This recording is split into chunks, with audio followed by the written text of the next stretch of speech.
laxative. Mannitol. And the best part is, people used to do a line snort, a line of meth, and have to go to the bathroom. And when they went to the bathroom, they would come out and go, man, that's good stuff, I had to go to the bathroom. Little did they know, it was because they were doing baby laxative. Jimmy D was making so much money that he caught the eye of the Italian mafia. Nicky Scarfo was the boss of the Philadelphia mob. At some point, he decided that we were going to pay a street tax to the mob to be allowed to deal drugs in Philadelphia. He lost his mind when he thought that he could shake down the Pagan Motorcycle Club for street tax. Jimmy D responded by kidnapping 2 mobsters and shooting one of them in broad daylight. And I got out of the car and shot him in front of the cops. Jimmy D's stint in jail was short-lived. The time meant nothing to him. When the Pagans go to take care of business, they go to take care of business.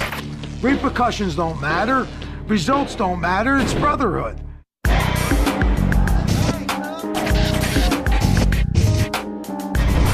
There is a universal symbol inked onto the skin of gang members across the country. 3 simple dots in a triangle.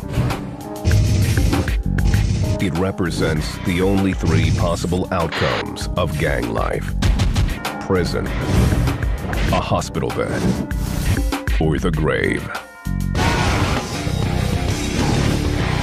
Prison can be like death. At some point in the time, in a criminal's mind, you think you slick. There's some kind of ego that goes with it, you know, but that's quickly erased with prison. Inside, there are only 2 types of gangsters. You either a wolf or a rabbit. And ain't no in between. You either a wolf or a rabbit. Rabbits get ate.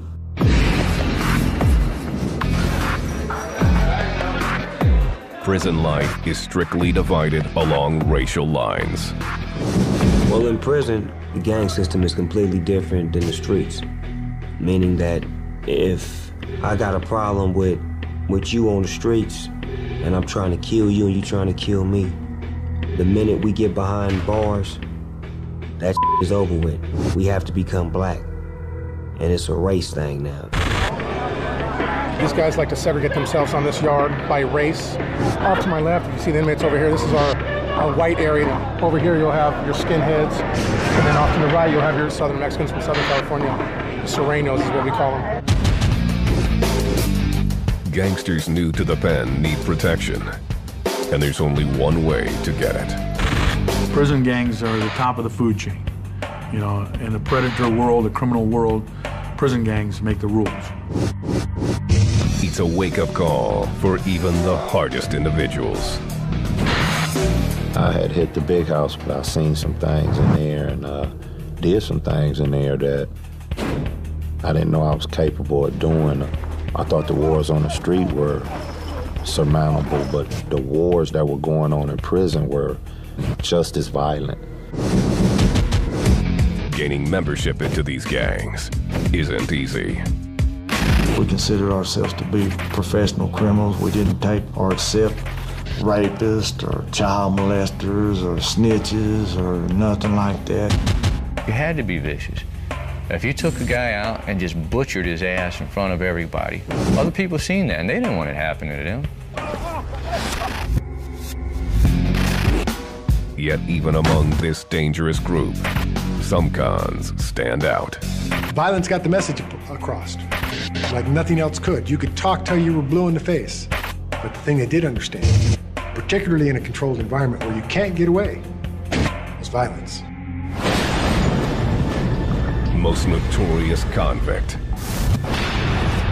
Big Mike.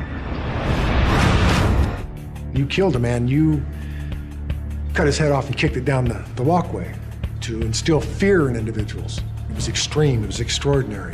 It was unlike anything that you saw anywhere else. Michael Thompson, AKA Big Mike, was serving a life sentence at California's Folsom State Prison when he first hooked up with the Aryan Brotherhood. I was extremely naive about the way things were and how things operated. Well, this is the big house, and this is where the big boys play. At 6'4" and weighing 285 pounds, he was seduced by the promise of brotherhood and unity. They make you feel good, make you feel proud, make you feel like you're a part of. And of course, all of us are looking for that, particularly in prison. Big Mike mastered the art of war. His weapon of choice, the shank. When you engage in a knife fight, and you're driving up on a man and you feel that knife enter his body, and that air comes out of him, and you feel that energy drained, it changes your life forever. I don't care who you are.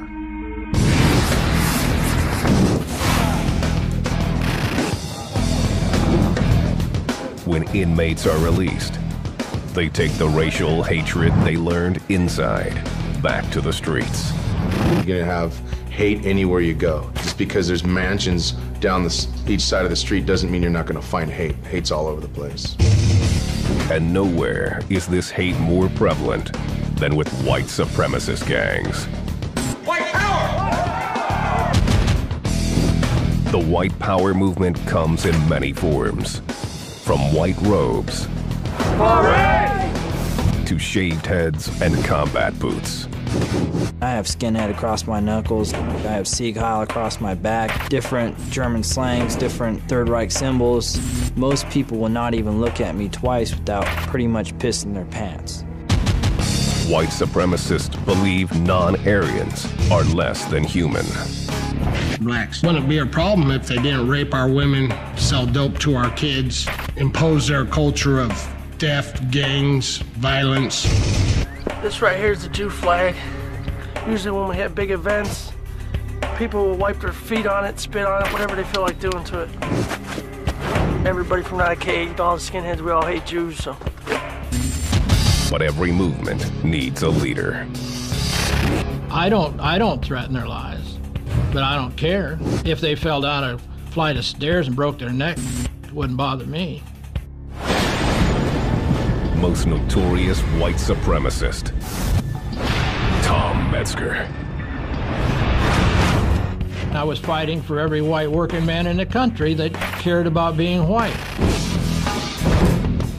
72-year-old Tom Metzger is the president of White Aryan Resistance, or WAR. He has been recruiting young white men for more than 20 years. White power. I'm Johnny Appleseed. I've been planting seeds for decades.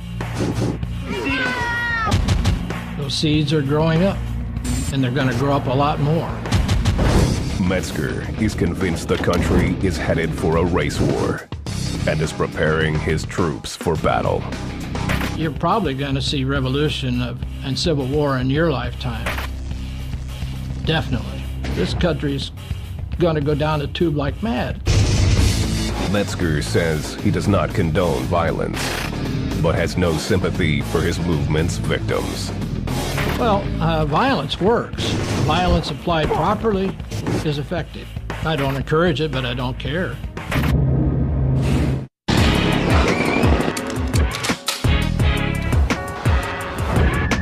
Notorious Gangsters come in many forms. From shot callers, to street soldiers, to OGs, to killers. All we do is pull the trigger. They are all after the same thing. Respect. Respect.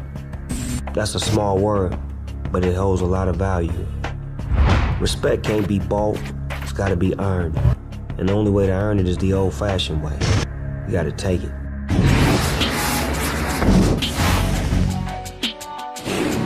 But of the hundreds we've met on gangland, only one has enough respect to be considered the most notorious gangster. They call me the Grim Reaper, looking for a life to snatch. Most notorious gangster. Boom.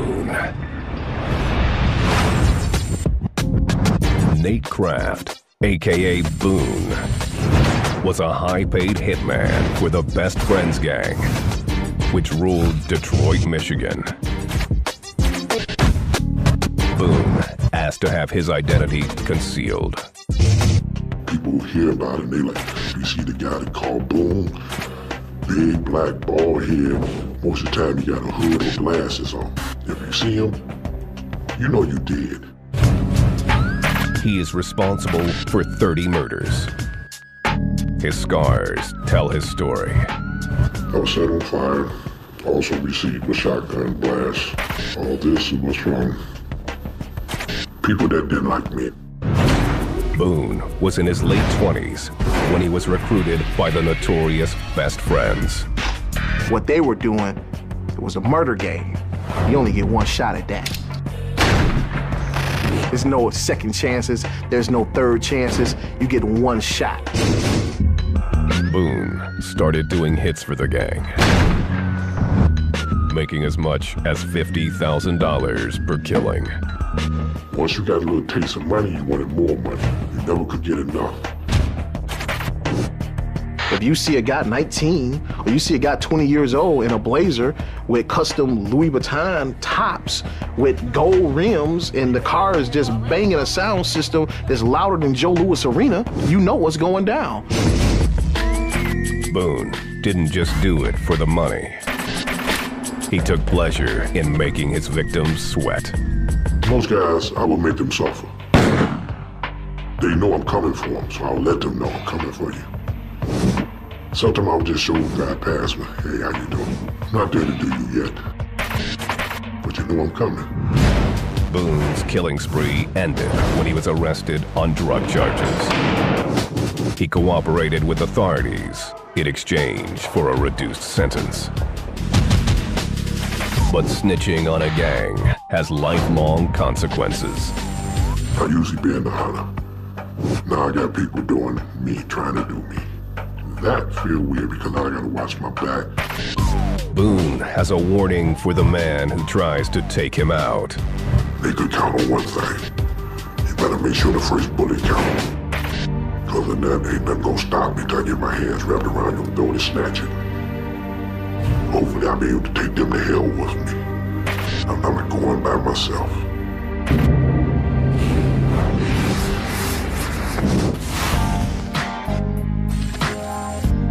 Snoop Dogg and Ice-T have climbed from the depths of the hood. But even so, the realities of the notorious life aren't far away.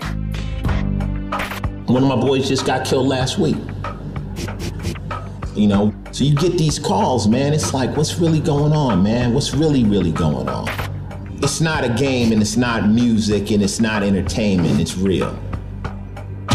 Bullets pop, and they don't have no names, and they coming.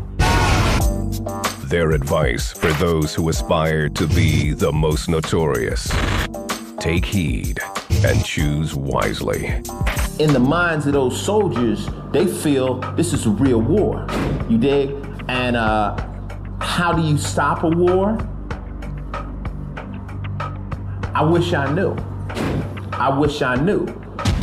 Yeah, I did join the gang, and I went through it the hard way. And I had to learn and understand that it started off as family, and then it ended up as, you know, money, and then it ended up as, you know,